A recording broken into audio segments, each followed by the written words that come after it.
어이 이봐요 젊은 공작 이름이 뭐요?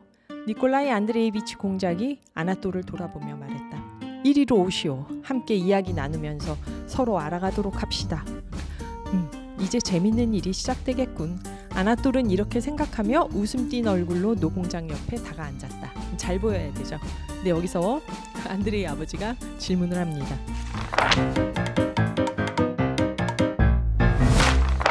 안녕하세요. 북클럽 비바의 김희숙입니다. 오늘부터 저희가 4주 동안 한 주에 한 권씩 전쟁과 평화 발췌독을 해보려고 하는데요. 전쟁과 평화가 읽기에 확실히 부담스러워요. 그렇죠? 이게 뭐 앉아서 하루 종일 책만 읽을 수 있는 것도 아니고, 저도 예전에 그 회사 다녀보니까 출퇴근길에 책 읽는 것도 그게 참 힘들더라고요. 운전하시는 분들은 오디오북 듣고, 또 대중교통 이용하시는 분들은 직접 전철이나 이런 데서 보는데, 제가 그 회사를 다녀보니까 특히 소설을 출근길에 읽는 건 좀 많이 힘들었어요. 회사에 가서 빨리 뇌가 전환이 안 되는 거예요. 한 가지 제안을 드리면, 전쟁과 평화는 에피소드식 구성이 돼 있어요. 그러니까 이 네 권이 처음부터 끝까지 하나의 이야기로 이어지는 게 아니라 부와 장으로 나뉘어져 있거든요. 그래서 1권 같은 경우는 1부, 2부, 3부로 나뉘어져 있습니다. 다시 1부는 아마도 25장, 2부는 21장, 3부는 19장 이렇게 또 각 장으로 나뉘어져 있어요. 그래서 제가 제안을 드리자면 이거는 우리가 성경을 읽을 때 창세기부터 요한계시록까지 막 한 3박 4일 이렇게 해서 다 읽지 않잖아요. 그런 분들도 물론 있지만 어디서든 펼치시면 돼요. 어디서든 펼쳐서 그 펼친 데 시작되는 장을 제가 이렇게 딱 펼치니까 5장이 나왔어요. 3부의 5장. 그럼 3부의 5장부터 그냥 읽으시면 돼요. 3부의 5장, 6장, 7장 읽다가 재밌어지면은 3부 앞으로 가서 이 3부가 어떻게 시작됐는지를 보는 거죠. 왜 이런 독서가 가능하냐면, 톨스토이가 이야기를 하나의 이야기로 순서대로 진행하면서 1, 2, 3, 4권을 끝내는 게 아니라, 마치 이 얘기는 굉장히 여러분들이 하시는데요. 그 많은 등장인물이 있잖아요. 그 등장인물들이 각자 자신의 삶을 살고 있어요. 그러면 작가가 카메라를 여기서 쓱 들어갔다가 보여주고 빠져나오고, 또 이쪽에 가서 쓱 가서 보여주고 빠져나오고, 이쪽으로 가서 보여주고 빠져나오고. 그래서 등장인물들이 이 사람의 삶을 보여주다가 이 사람의 삶을 보여주다가 하니까 어느 장에 가서 펼쳐도 거기에 에피소드가 들어가 있는 거예요. 그리고 각 장마다 하나하나가 완성도 높은 짧은 단편처럼 쓰여 있어요. 그래서 전쟁과 평화를 처음서부터 끝까지 단숨에 읽어야 된다는 부담감을 갖지 마시고요. 어느 부 어느 장을 보든 거기에는 반드시 명장면이 있습니다. 그리고 그 한 장 한 장은 모두 톨스토이가 공을 들여서 쓴 요즘은 미니 단편 이런 얘기 하잖아요. 공을 들여서 쓴 완성도 있는 짧은 글입니다. 제가 이따가 한번 시험으로 보여드릴게요. 1권에서 각 권마다 그 명장면을 골라서 발췌독을 해볼게요 라고 얘기를 했는데, 제가 다시 읽으면서 이렇게 보니까 모든 게 다 명장면이더라고요. 처음서부터 끝까지. 물론 제가 전쟁과 평화를 그렇게 읽으라고 그렇게만 읽으라고 말씀드리는 게 아니고, 이제 그렇게 읽으면서 전쟁과 평화가 익숙해지면 어느 순간 이 전체가 궁금해지고 전체를 다 읽게 된다는 말씀을 드린 거예요. 한번 제가 그래서 시험을 해볼게요. 명장면을 보여드리는 게 아니라 이게 다 명장면이에요. 그래서 제가 고르지 않았습니다. 그냥 눈 감고 아무데나 딱 펼쳐요. 그러면 여기 무슨 장면이 나오냐? 5장. 2부의 5장이 나왔어요. 2부의 5장은 로스토프, 나타샤의 오빠가 전쟁터로 가요. 그래서 기병중대에 소속이 돼요. 예비 장교로 소속이 돼서 여기서 근무를 하는데, 나타샤의 오빠는 백작의 아들이잖아요. 모스크바에서 아주 유명한 백작의 아들이에요. 그런데 이 중대 안에는, 기병 중대 안에 모두 모스크바의 귀족 자제들만 온 게 아니에요. 여기에는 안에서 사병으로 있다가 진급을 해서 전투에서 공을 세워가지고 하급 장교로 올라온 사람도 있고, 그렇게 유명한 귀족 가문은 아니지만 장교가 된 사람도 있고 또 좀 급이 낮은 귀족에서 이렇게 여러 사람들이 섞여 있단 말이에요. 니콜라이는 본인이 되게 전투를 하는 부대에 가고 싶어 했어요. 그러니까 이렇게 일선에 있는 부대에서는 신분이 낮은 사람들이 더 많았겠죠. 근위대보다. 여기에 보면은 그래서 니콜라이가 본인의 돈을 누군가가 훔쳐간 거예요. 훔쳐갔는데 이 사람을 훔쳐갔다고 하니까 연대장한테 가서 이 사람이 훔쳐갔다고 얘기를 하니까 연대장이 거기서 니콜라이의 말을 무시해요.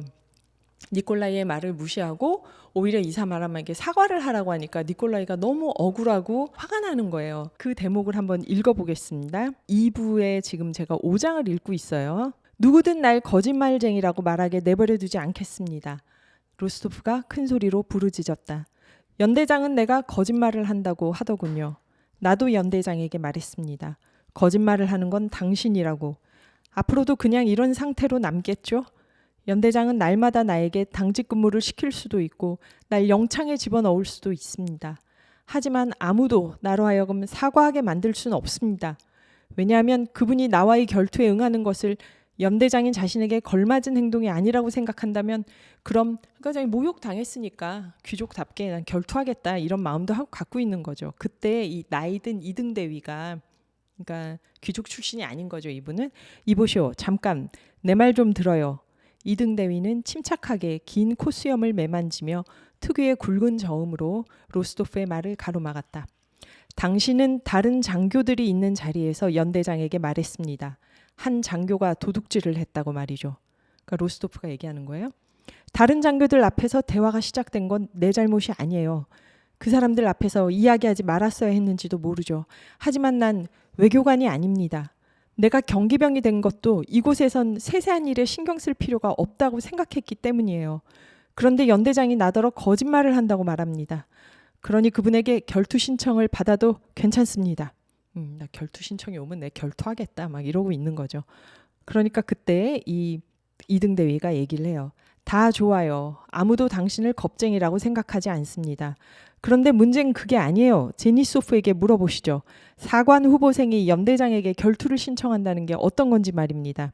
이 제니소프는 로스토프하고 친한 사람이에요. 근데 콧수염을 잘근잘근 씹으며 그 문제에 끼어들고 싶지 않은 듯 침울한 표정으로 대화를 듣고 있었다. 그는 이등대위의 질문에 못마땅하다는 뜻으로 고개를 저었다.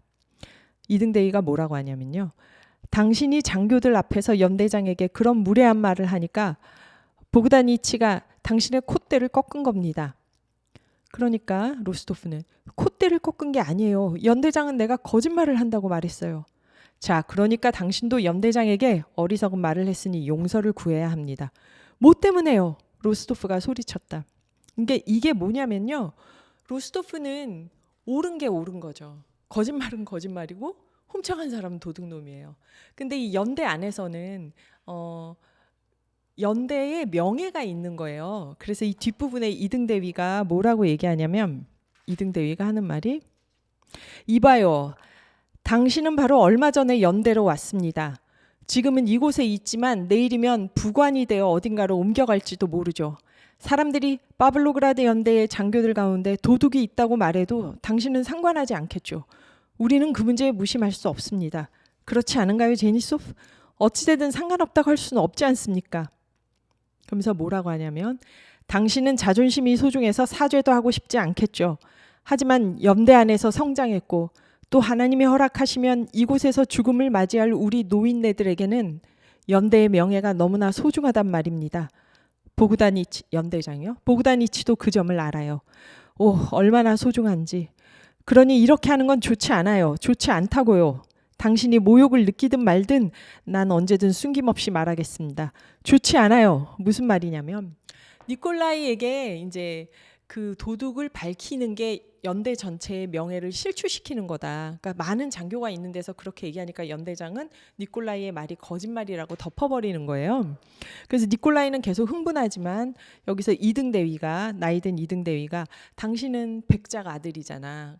높은 사람들 부관으로 언젠가 옮기면 그만이겠지만 우리는 여기서 시작해서 이 연대에서 평생 살 건데 우리가 나중에 파블로그라드 연대 출신이다 할 때 거기 장교가 도둑질을 했지 하고 소문이 나도 당신은 상관없겠지만 우리는 그게 아니야. 우리 조직이야. 이 얘기를 해주는 거죠. 그래서 뭔가 여기서 로스토프가 나도 잘 압니다. 여러분은 나에 대해 잘못 생각하고 있습니다. 나는 연대의 명예를 위해 어떻게 해야 될까요? 로스토프 눈에 눈물이 고였다. 나의 잘못입니다. 뭐 미안한 거죠. 이제 신분이 다른 그 연대 안에 있는 그 장교들에게 미안한 거예요. 니콜라이가 좀 순수한 사람이니까. 그래서 나중에 이렇게 니콜라이가 사과를 하니까 이등대위가 그러는 편이 더 좋습니다. 백장님 하고 백장님이라고 칭호를 붙여요. 가서 사과하십시오. 백장님. 여러분 무엇이든 하겠습니다. 어느 누구든 내게서 단 한마디도 듣지 못할 겁니다. 도둑놈이 있다는 거 소문내지 않겠다는 약속이죠. 그러면서 여기서 자기는 그래도 사과는 못하겠다 하고 그러다가 이제 웃고 하는데 이 대목이 제가 이렇게 발췌독을 지금 일일이 다 발췌독을 한다고 해놓고도 또 일일이 다 읽으려니까 길어서 좀 띄엄띄엄 읽었는데 2부 5장입니다. 한번 책이 있는 분들은 읽어보세요. 이 대목을 제가 아무렇게나 이렇게 펼쳐서 본 거예요. 찾아서.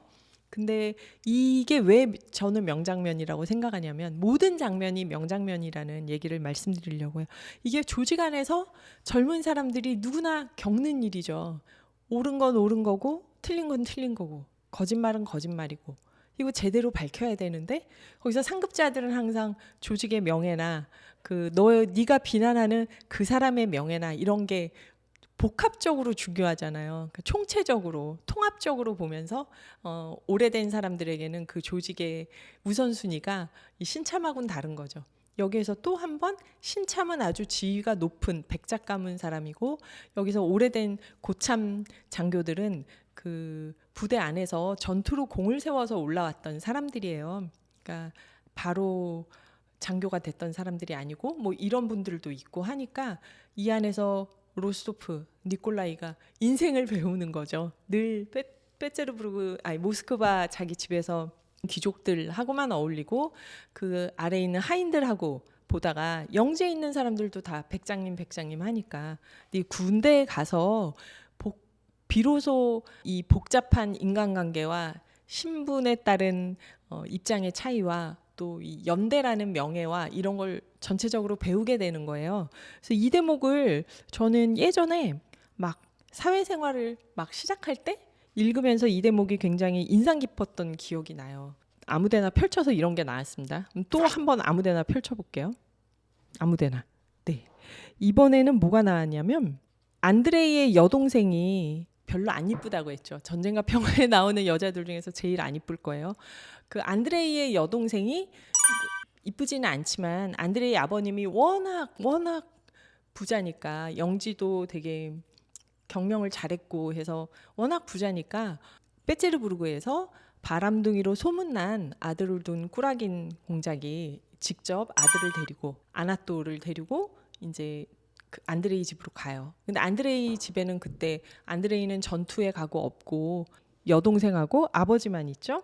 거기서 안드레이 아버지는 이 바람둥이 아나톨이나 꾸라긴 공작이 마음에 안 들어요. 페테르부르크에 있는 전형적인 출세지향적인 깊이가 없는 귀족들이라고 생각을 하죠. 자기 딸이 안 이쁜데 이 아나톨은 굉장한 미남이거든요. 이 작자들이 왜 왔지? 하고 보면서 재산이 탐나서 그래서 우리 딸하고 결혼하겠다고 하는 거구나. 그런데 우리 딸은 바보같이 아무것도 모르고 잘생긴 남자가 와서 청혼하니까 좋아하는 거야? 하면서 이 대목에서 갈등하는 장면이에요. 근데 여기가 뭐냐면은 아나톨이 어떤 아이인지 알고 싶어서 이미 보면 첫눈에 알았지만 시험하는 대목이에요. 3부의 몇 장이냐면 3부의 4장입니다. 3부의 4장에서 일로 와보라고 안드레이 아버지가 아나톨을 이렇게 가까이 오게 해요. 민음사로 530페이지예요. 어이 이봐요 젊은 공작 이름이 뭐요? 니콜라이 안드레이비치 공작이 아나톨을 돌아보며 말했다. 이리로 오시오. 함께 이야기 나누면서 서로 알아가도록 합시다. 이제 재밌는 일이 시작되겠군. 아나톨은 이렇게 생각하며 웃음 띤 얼굴로 노공장 옆에 다가 앉았다. 잘 보여야 되죠. 근데 여기서 안드레이 아버지가 질문을 합니다. 젊은이 듣자 하니 외국에서 교육을 받았다던데 자네 아버지나 내가 교회 머슴에게 읽기와 쓰기를 배우던 것과 다르구려. 말해보시오 젊은이. 지금 근위기병대에서 복무하오? 노인은 아나또를 가까이에서 뚫어지게 바라보며 물었다. 아닙니다. 육군으로 옮겼습니다. 아나똘은 가까스로 웃음을 참으며 대답했다. 아, 잘됐소 젊은이. 그럼 당신도 짜르와 조국에 봉사하고 싶은 거요? 전신이 말이요. 이렇게 훌륭한 젊은이는 복무를 해야지. 해야 하고 말고. 그럼 전선에 있소? 아닙니다 공장님. 우리 연대는 출정했습니다. 제가 소속된 곳은 아빠, 제가 어디에 소속돼 있죠? 아나똘이 웃으며 아버지를 돌아보았다. 느낌이 오죠. 훌륭하게 복무하고 있군. 훌륭해. 제가 어디에 소속되어 있죠? 하하하. 니콜라이 안드레예비치 공작이 웃음을 터뜨렸다. 그러자 아나톨은 더 큰 소리로 웃음을 터뜨렸다. 갑자기 니콜라이 안드레예비치 공작이 인상을 찌푸렸다. 자, 가보시오. 아나톨에게 말했다. 테스트가 끝난 거예요. 아나톨은 미소 띈 얼굴로 다시 숙녀들에게 다가갔다. 바실리 공작, 자네는 자녀들을 외국에서 공부시켰다지? 응? 노 공작은 바실리 공작을 돌아보았다. 제가 할 수 있는 만큼 했습니다. 그리고 말씀드리지만 그곳의 교육이 우리나라보다 훨씬 뛰어납니다. 재밌죠? 이게 뭐냐면 그때 러시아 귀족들이 이제 프랑스로 자녀를 유학 보내잖아요. 그래, 그 프랑스까지 유학 갔다 온 아이가 한 저 정도군 하고 안드레이 아버지는 빈정대는 거죠. 놀리는 거죠. 자기가 어느 부대에 소속돼 있는 건지도 모르고. 그러니까 우리는 교회 머슴에게 읽기 쓰기를 배웠다는 거는 프랑스어죠. 프랑스어 읽기 쓰기를 프랑스 사람들이 와가지고 이제 가르친 거죠. 그 사람들의 지위가 높지 않았으니까. 근데 자네는 그 프랑스까지 유학 갔다 온 자제가 자기가 어느 부대 소속인지도 모르고 이렇게 철딱선이 없는, 그것도 전쟁 중에. 여기서 아나톨이 어떤 사람인지 금방 나오잖아요. 이렇게 아무데나 펼치면 틀림없이 명장면이 있습니다. 근데 그거는 이제 제가 테스트하면서 잠깐 보여드린 거고요. 1부, 2부, 3부로 구성되어 있어요. 1부에서는 처음 시작을 마담 쉐레르 부인이 얘기하는 걸로 시작을 해요. 이건 지난번에 그 번역본 비교할 때에도 말씀을 드렸는데 대뜸 톨스토이는 소설 시작을 이렇게 하는 거예요. 누군가의 대사로. 그러니까 공작 제노바와 루카는 이제 부오나파르트 가문의 소유물이자 영지일 뿐이에요. 이렇게 앉아서 이야기를 해줘요. 하고 이 사람 대사로 끝나요. 시작을 해요. 근데 소설의 시작을 이렇게 하면 우리는 당연히 쉐레르 부인이 굉장히 여기서 굉장히 중요한 사람인가 보다 하면서 읽게 되잖아요. 마담 쉐레르는 이 도입부에서 이렇게 나오고 안 나와요. 안 나오다가 저 뒤에 가서 잠깐 단역으로 나옵니다. 무슨 얘기냐면 수많은 인물들이 각자 자기의 삶을 살고 있는데 톨스토이가 그 안에 가로질러 들어가서 카메라를 비추면서 한 명 한 명을 보여주는데, 그러니까 이렇게 시작해도 상관없고 다른 사람으로 시작해도 상관없는 거예요.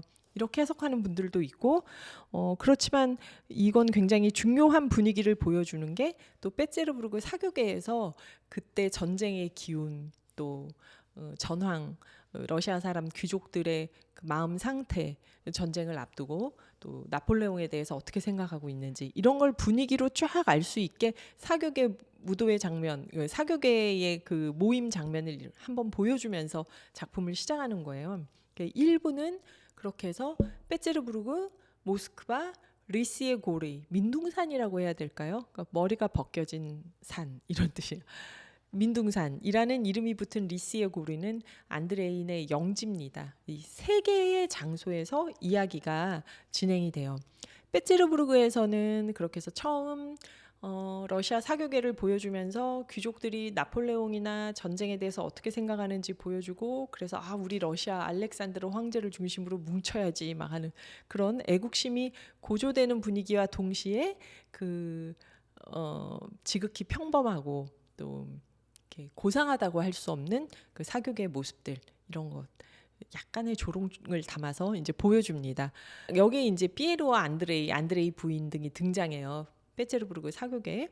그 다음 모스크바로 가서 모스크바에서는 나타샤네 가문이 나옵니다. 로스토프가가. 그래서 나타샤는 명명일에, 엄마와 나타샤의 명명일에 사람들이 와가지고 축하하고 막 그 떠들썩하게 놀고 하는 장면들이 이제 나와요. 거기서도 또 피에르가 출연을 하죠. 그렇게 모스크바의 귀족들 모습을 한번 보여주고, 그다음에 리시에 고르 문둥산 동네에 가서 안드레이 아버지가 얼마나 이 괴짜처럼 영지 경영을 하면서 딸을 데리고 칸트처럼 막 규칙적인 생활을 하면서 학문 연구를 하고 거기서 자기만의 연구를 하고 글을 쓰고 이렇게 사교계와 거리를 두고 생활을 하는 이런 아주 괴짜, 똑똑하고 날카롭고 괴짜 같은 안드레이 아버지와 그 가족을 보여줍니다. 그렇게 세 개의 장소에서 각각 다른 귀족들의 모습들을 보여주는 거죠. 이렇게 해서 1부가 한번 돌면은 2부는 이제 전쟁 장면으로 가요.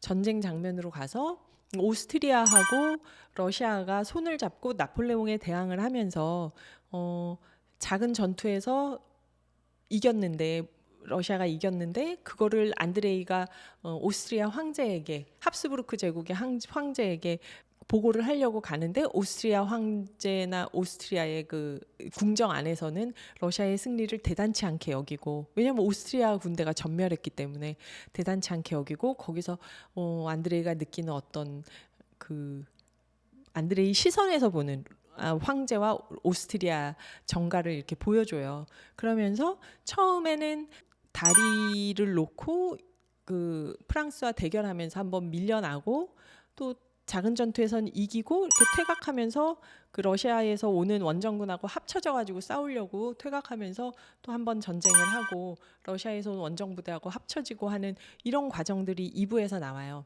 그러니까 2부가 사실은 1부나 3부를 읽는 것보다 한 3배, 4배 시간이 걸렸어요. 저는 그 전쟁 장면 하나하나가 되게 함축적이기도 하고 또 이게 19세기의 전쟁이니까 익숙하지가 않잖아요. 그래서 지금의 전쟁도 익숙한 건 아니지만 기병대, 포병대, 보병대가 나뉘어서 포병대가 포를 쏘면서 사정거리를 확보해 주면은 기병대가 척후병처럼 앞으로 나가고, 그다음 보병이 뒤를 따라가면서 자리를 점령하는 만큼 이제 이기는 거잖아요. 이 규칙에 따라서 그 전쟁이 진행되는 과정들이 굉장히 박진감 넘치게 나옵니다.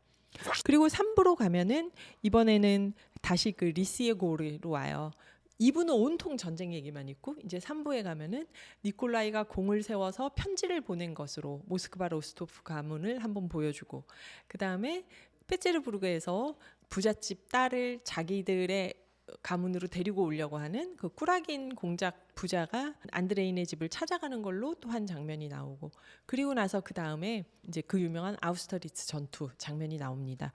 이렇게 1부, 2부, 3부로 장소를 바꿔가면서 이야기가 진행이 되지만 재밌는 건 뭐냐면 앞에서 나왔던 사람들이 뒤에서 나올 때 시간이 흘러요. 시간이 흘러서 시간이 흐른 상태의 이 사람을 보여줘요. 그러니까 무슨 얘기냐면 누군가 앞에 등장을 했을 때 얘기를 하다가 말았잖아요. 그럼 이제 그 다음 얘기가 나올 때 여기서 이야기가 이어지지 않고 이 사이에 이 사람은 소설 밖에서 무슨 일을 겪고 변했어요. 그리고 그 변한 모습으로 뒷부분에 나오는 거예요. 이게 굉장히 입체적으로 착착착 쌓이면서 진행이 되는데, 제가 대표적인 예로 니콜라이가 2부에서 전투에 가가지고 팔을 다치고 이겼던 거를 알고 있죠. 니콜라이는 팔을 다친 걸로 끝났어요. 팔을 다친 걸로 끝났는데 3부에서 어떻게 시작이 되냐면 니콜라이가 어머니에게 편지를 보냈는데 그 편지를 가족들이 다 모여서 읽으면서 니콜라이가 거기서 훈장을 받고 승진했다, 진급했다는 게 나와요. 그래서 이제 장교가 됐다, 후보생에서. 그럼 모두가 기뻐하는. 그럼 우린 그 사이에서 니콜라이가 훈장 받고 장교가 됐구나 하고 이제 미루어 아는 거죠. 그런 식으로 나오는 게 니콜라이가 2부에서도, 제가 이제 니콜라이를 좀 많이 좋아하는데 니콜라이가 2부에서도 처음에는 군대에 가가지고 내가 꼭 공을 세워야지 하고 막 기뻐하는 장면들이 나와요. 그러다가 다리에서 저쪽 편에는 프랑스군이 있고 진격해가지고 본인이 공을 세워야지 하고 막 의기양양해 있다가 막상 다리 위에 올라가면 이제 겁이 나요. 이거 뭐지 하다가 거기서 이제 그 큰 공을 세우기는커녕 이제 다들 져갖고 후퇴할 때 허겁지겁 후퇴하고 나오고 나서 그 다음에 전투 장면이 이제 본격적인 전투를 나중에 뒤에 가서 할 때 전투 장면이 막 나오는 대목에서 이쪽에서 뚜신 대위라고 다른 인물을 굉장히 자세히 보여주거든요. 자세히 보여주다가 어떤 사관 후보생이 팔을 다치고 이렇게 쩔뚝쩔뚝 오면서 살려달라고, 자기 태워달라고 제발. 아까 그 멋졌던, 너무나 본인이 이 전쟁의 승리를 일굴 것이라고 생각하던 그 사관 후보생은 사라지고 장교 후보생은 사라지고 이렇게 쩔쩔매면서 살려달라고 하는 어떤 장교 후보생이 많은 군인들 속에서 그냥 한 명으로 이렇게 등장을 해서 우리도 읽으면서 이게 누굴지 잘 모르고 많은 병사들이 나오니까 무심결에 있다가 끝에 가보면 이게 니콜라이예요. 앞에서 그렇게 막 본인이 공을 세우겠다고 멋지게 했던 니콜라이가 어떻게 등장을 하냐면 뒷부분에서 이 462쪽이요. 니콜라이라고 등장하지 않아요. 전투 전에 뚜신의 임시막사에서 달려나간 그 용감한 보병 장교는 배에 총알을 맞고 포가에 누워 있었다. 대포. 산 아래에서 창백한 경기병 사관 후보생이 한 팔을 다른 손으로 부여잡은 채 뚜신에게 다가와 태워달라고 청했다. 대위님 부탁입니다. 전 팔에 타박상을 입었습니다. 그가 쭈뼛쭈뼛 말했다. 제발 더는 못 걷겠습니다. 제발요. 이 사관 후보생은 이미 다른 곳에서 여러 차례 태워달라고 청했다가 번번이 거절을 당한 것 같았다. 그는 애처로운 목소리로 머뭇거리며 간청했다. 제발 절 태우라고 명령을 내려주십시오. 태워! 뚜신이 말했다. 외투를 깔아줘. 그는 자신이 좋아하는 병사에게 말을 건넸다. 그런데 부상당한 장교는 어디 있지? 아까 거기 누워 있었거든요. 부상당한 장교가. 내려놓았습니다. 죽었거든요. 누군가가 대답했다. 태워줍시다. 타요. 젊은이 어서 타요. 외투를 밑에 깔아줘. 안토노프. 사관 후보생은 바로 로스도프였다. 니콜라이요. 그는 창백한 얼굴로 한쪽 팔을 다른 손으로 부여잡고 아래턱을 오한으로 덜덜 떨었다. 사람들이 마트베브나는 그 포병들이 이 별명을 붙인 거예요. 포대에. 즉 죽은 장교를 치운 바로 그 대포 위에 로스도프를 태웠다. 깔아놓은 외투는 피에 젖어 있었다. 그 피가 로스도프의 군복 바지와 손을 물들였다.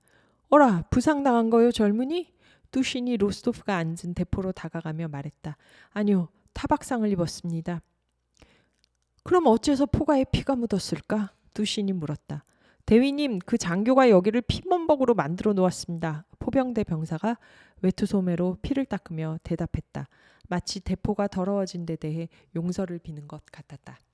여기는 굉장히 이 대목은 그 사람들이 굉장히 많이 죽는 대목이에요. 죽은 사람들은 놔두고 이제 부상병을 다 데리고 갈 수 없잖아요. 부상병들이 막 두세 명씩 서로 의지하면서 질질 끌고 이러면서 따라오는데, 퇴각하는 구대를 따라오는데 여기서 로스토프가 등장하는 거죠. 니콜라이가 이런 부상병들 사이에서. 근데 이 대목에서 앞에서 쭉 읽었을 때 그 도둑질한 장교에 대해서 명예회복을 위해 목소리를 높였던, 또는 다리에서 자기가 공을 세울 거라고 의기양양했던 그 니콜라이가 전투 중에 갑자기 이렇게 나타나는 거예요. 어딘가 다쳐서.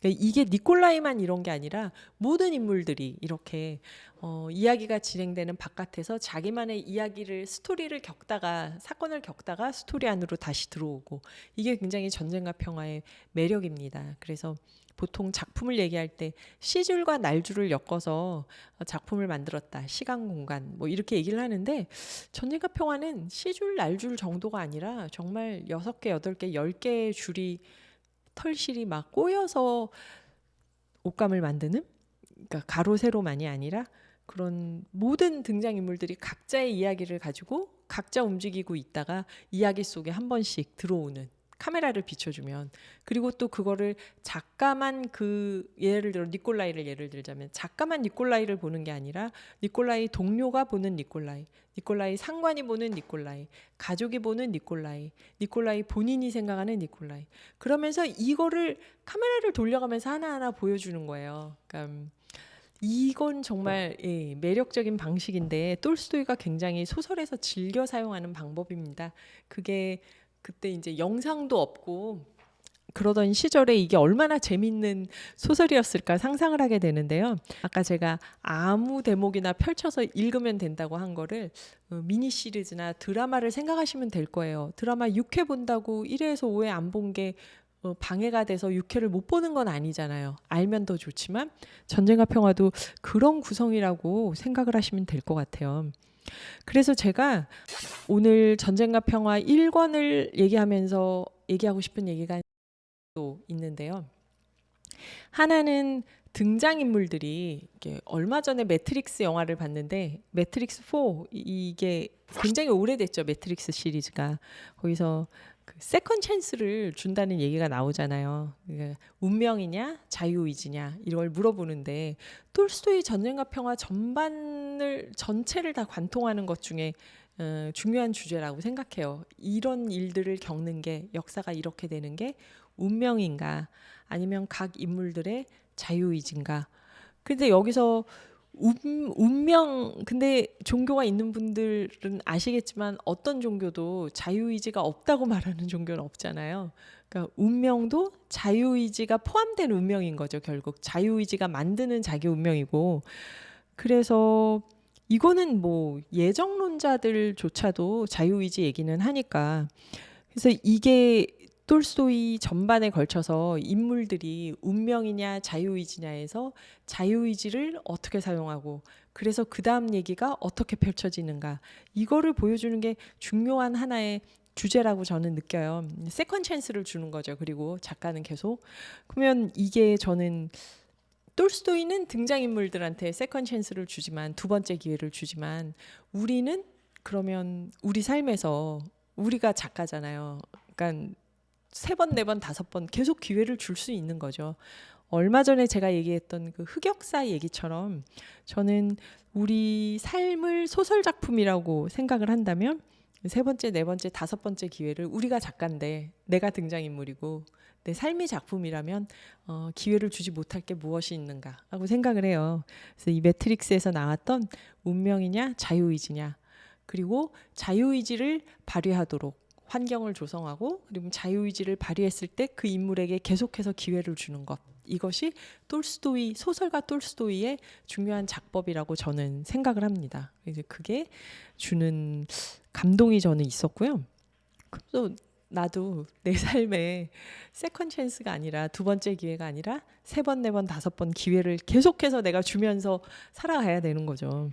두 번째는 이제 등장인물이 제가 그 주요 인물들을 소개할 때 나타샤, 마리아, 니콜라이, 안드레이, 피에르 이렇게 얘기를 할 때 주요 등장인물이라고 소개했는데 여기서 뭐 소냐나 좀 빠진 사람이 있긴 해요. 그런데 그 사람들의 줄거리만 따라가면 전쟁과 평화가 완성이 되는가? 그게 아니에요. 전쟁과 평화에서 정말 또 다른 큰 덩어리의 주인공은 어쩌면은 민중이라는 표현을 쓰고 싶진 않지만 달리 다른 단어를 제가 못 찾겠어요. 민중이라고 할 수 있을 것 같아요. 그러니까 징집 명령이 내려서 10명 중에 1명은 군대로 보내라 하면은 영지의 지주들이 그 귀족들이 농노들 중에서 차출을 해서 보내잖아요. 그러면 전쟁터에서 뛰어다니는 병사들은 그 대부분 농민 출신들이더라고요. 농민 출신이에요. 그러면 이 농노들이 전쟁을 하는 과정에서 어떻게 나타나는지를 굉장히 톨스토이가 생생하게 보여줘요. 톨스토이가 참전 용사라고 했잖아요. 본인이 그 전쟁에 참전했던 경험이 있기 때문에 또 이걸 더 생생하게 그린 것 같은데 그래서 유럽으로 진군했을 때 러시아 군대가 오스트리아, 프랑스 인접한 지역의 자연 풍경 그다음에 러시아 정교와는 다른 그 교회들 또 사람들의 건축물 그러니까 그런 걸 보면서 병사들이 감탄을 하고 야 저거 봐 하면서 처음 밟아보는 거죠. 그 유럽의 땅을 외국을 그리고 같은 부대 안에서 장교는 아까 니콜라이처럼 얘기를 했지만 귀족도 있고 또 밑에서 사병으로 올랐다 차근차근 올라간 사람도 있고 공을 세워서 여러 계층의 사람들이 한 부대 안에 소속이 되는 거예요. 그래서 전쟁을 처음으로 같이 하는 거죠. 말하자면은 국내에서는 러시아 안에서는 높은 나으리고 낮은 농민이었던 사람들이 농노였던 사람들이 전쟁터에서는 전우가 되는 거죠. 어쩔 수 없이 그런 장면들이 굉장히 생생하게 나와요. 그래서 어떤 이제 병사가 농노 출신이었겠죠.